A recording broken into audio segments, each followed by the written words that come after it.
Marty Wuttke, neuroscientist, pioneer, and spiritual teacher.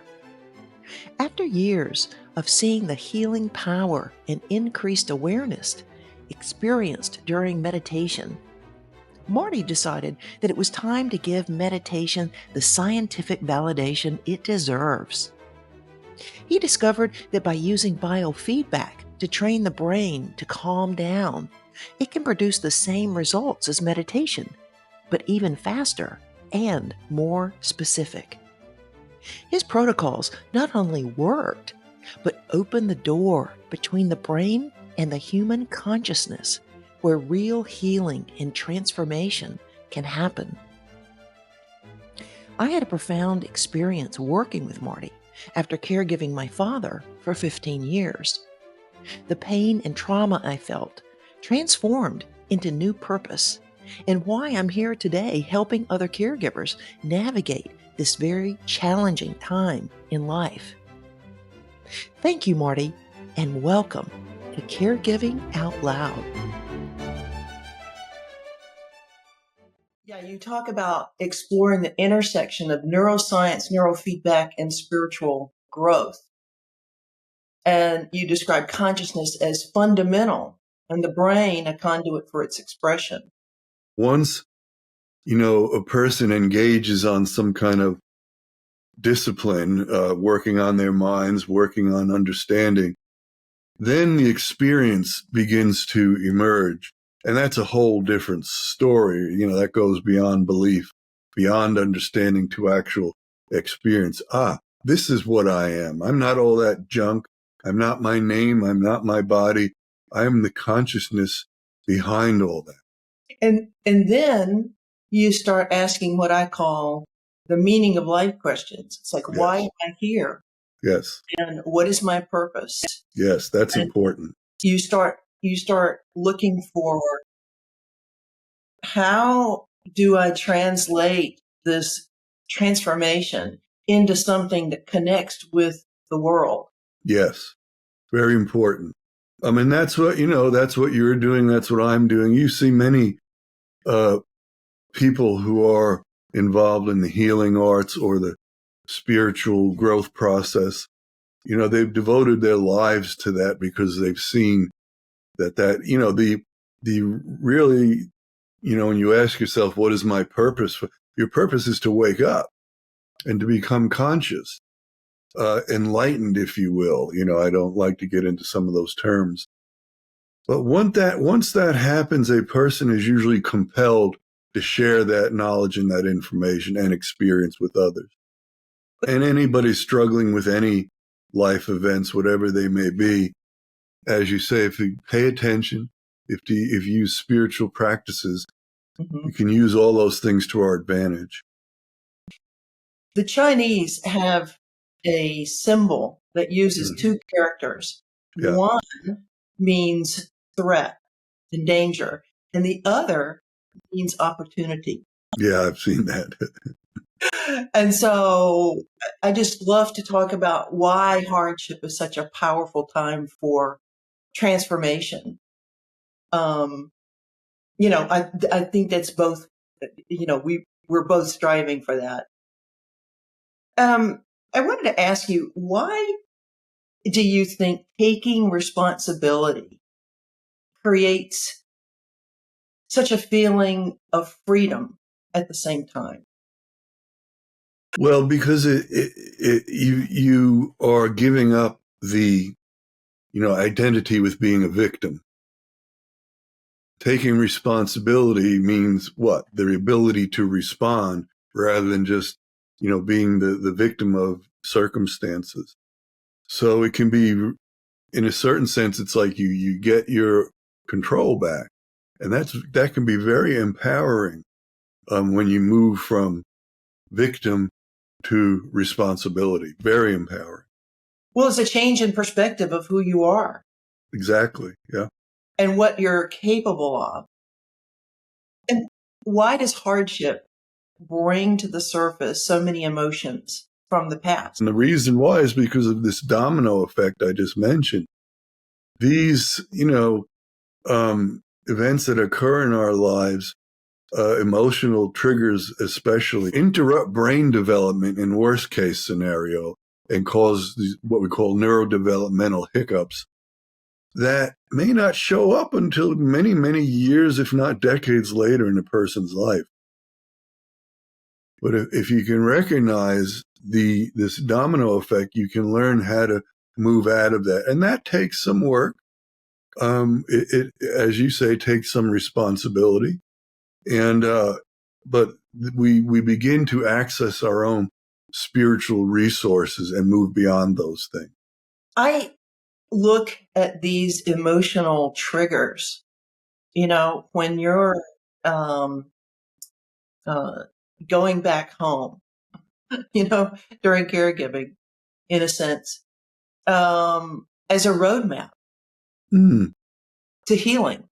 Yeah. Because those are the very things that you try and avoid, that you don't deal with. If you process those as they come up, it can be an incredible opportunity to heal those without even talking about it, Yes. without even talking to your sibling. Because I think that when you talk to siblings about the past, you're going down a rabbit hole.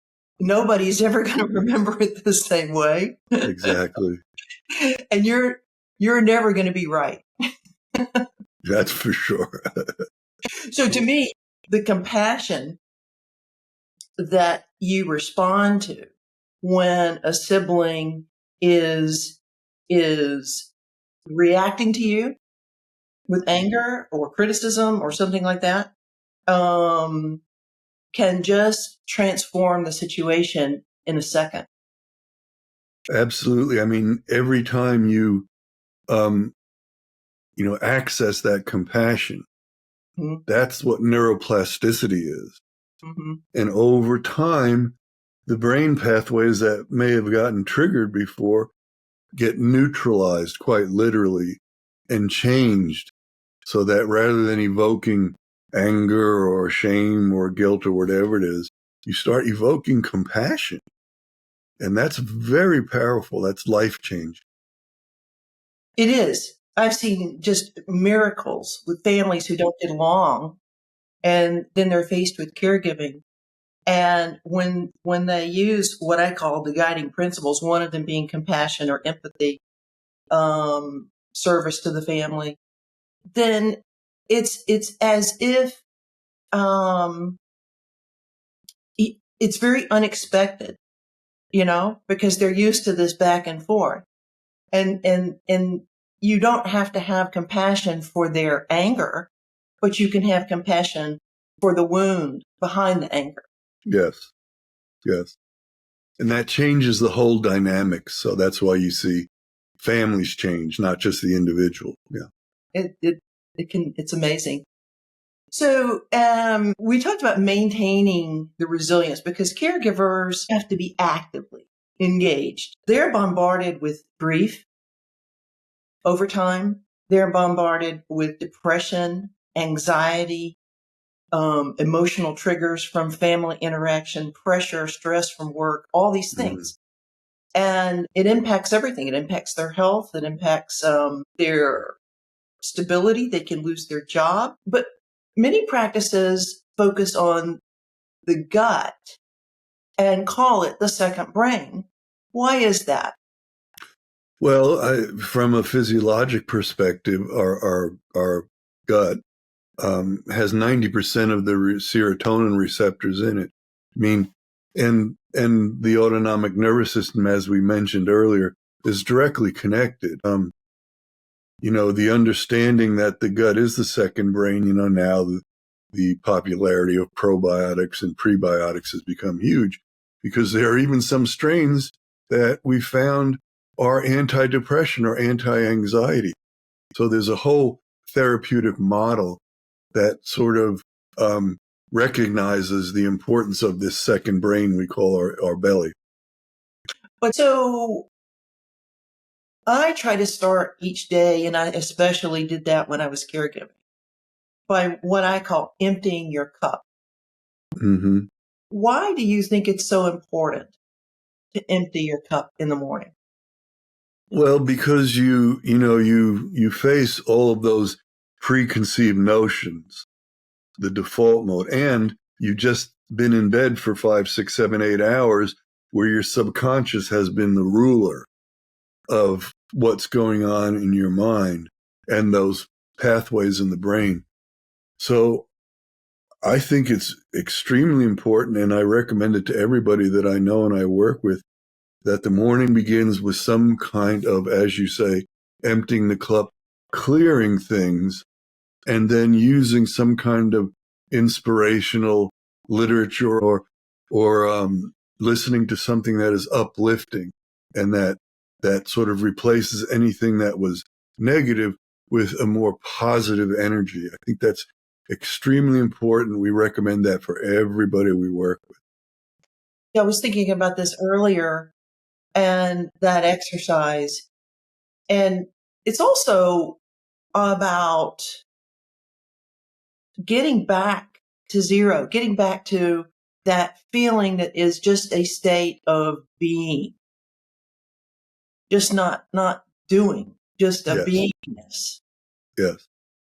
And when you're in that state, you're accessing that internal self, which, I mean, what you described before, that emotional intelligence, spiritual intelligence that you're aligning with, actually. Yeah. Yeah, in a certain sense, you're unveiling it, emptying out or removing anything that is keeping you from that experience or seeing that. And it does require, learning how to be present, learning how to be in the moment, because when we're not, we're in the past or in the future, when really the reality is all we have right now is right here. Oh, so those are really important practices. I do a surrender breath. It's like I'll surrender the day. I'll surrender, it doesn't matter. You just surrender. Part of that is that it's more than emptying. It's kind of partnering, Yeah. Yeah. And it's trust and faith. Yeah. Right. Yeah. Stepping out in faith and waiting to see what you're supposed to do that day. Yes. Yes. Let it be shown to you. Yep. How would you describe the awakening process? Well, it can be subtle and slow over time with a series of realizations. Or in some cases, it can be instantaneous and happen in a flash. And all of a sudden, you perceive reality as it is. But more often than not, it's a slow, gradual process. We acquire information, from people who have realized that information, whatever source that is. And then we gradually begin to digest that. And as we said earlier, over time, our understanding and awareness begins to grow. There are many stages to the awakening process. Of course, it depends on where a person is starting from. But it is generally a series of aha realizations that I'm not all of these preconceived notions about my identity, my personality, my ego, and then in the later stages, the awakening is I'm a spiritual being. As that realization grows, also recognize so is everybody else. There's nobody who's not. And then another understanding, compassion, empathy, whatever can emerge from that. At the end of every meditation that we do here, this is a meditation hall adjacent to my office here. And every Tuesday evening, we have a group meditation with anybody from the community who wants to come. But we always end it with this acknowledgement of the 8 billion people on the planet. And, lovingly, I always say lovingly, selflessly, compassionately, radiate compassion and goodwill and wish for everyone their highest good. And people love that because it liberates the individual from, judgments and so on. So it's a very, very powerful tool to use. Mm-hmm. People are so hungry for it in today's environment, especially. Absolutely. Yeah. Yeah. Yeah. So when I do these practices, I begin to feel an alignment. And, you constantly have to realign. But that alignment gives me a sense of freedom that I don't feel from anything else. It gives me a sense of freedom to be who I am and who I was meant to be. Mm-hmm. It's like that space is created. Everybody has a purpose in the world. Everybody has a space in the world. We're all trying to find what that is. So what I observed is that when you are looking at how you are aligning, with who you were meant to be, that you start to notice who and what in your life is not aligned Mm-hmm. with your principles and your values and Mm-hmm. maybe it's a relationship, maybe it's a job, maybe it's a friend, and they start to stand out. Yeah. And all of a sudden you have less and less tolerance for something that doesn't align with who you are now discovering who you are. Yes. And when you are able to maybe do some painful trimming, find a job that does align with your heart and your purpose, then it's a whole different life. Yeah, for sure. Yeah, I've witnessed that with many people sort of going through this waking up process, become very cognizant of who they keep company with, what they use for entertainment and so on. And as time goes on and as we become more awake and more, we become not reclusive, but certainly very conscious of how we spend our attention and our energy.